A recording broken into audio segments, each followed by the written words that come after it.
In this video, I'll show you how to add a color to all the images. Instead of using an adjustment layer to add a black and white filter, we could use a color matte. I'm going to take this adjustment layer and bring it down. And in the project bin, there's an icon called New Item.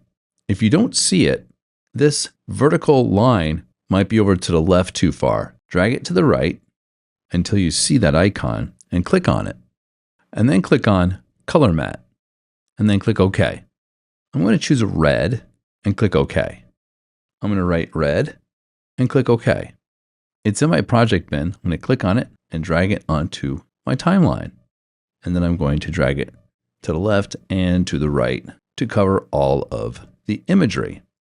Now we can't see the imagery underneath the color matte. So let's go to the effects control panel. And in the opacity module, we have a blend mode. These blend modes are just like Photoshop's blend modes. When we click on the drop down, we have a bunch of different items we can go for. Let's try darken first. Now our imagery looks pretty evil, doesn't it? That dark red. Let's watch it.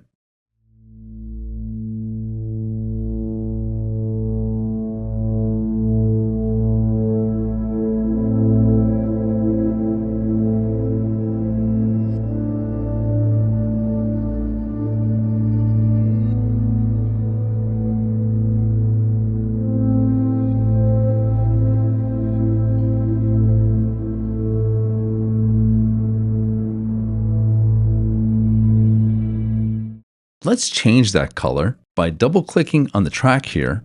That will bring up the color picker. Let's click inside the green here and click OK.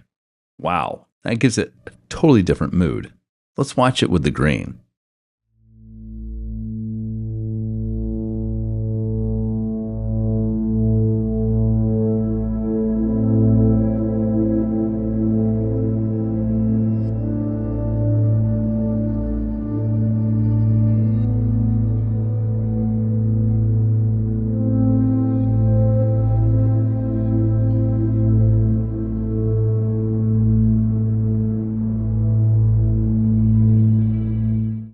Now let's try a different color. Double click on the color matte and let's try a blue. Click OK.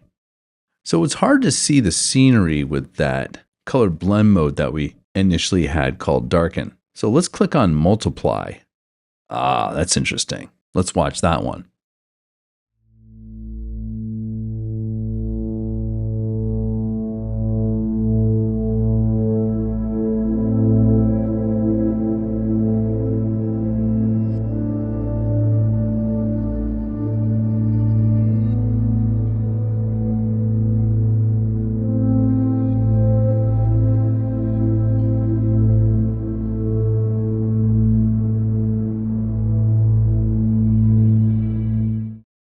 Did you feel a different kind of feeling when you watched each one of those examples with the different colors, with the red, the green, and the blue? That's what color does when you're watching a movie. This lesson will continue in the next video.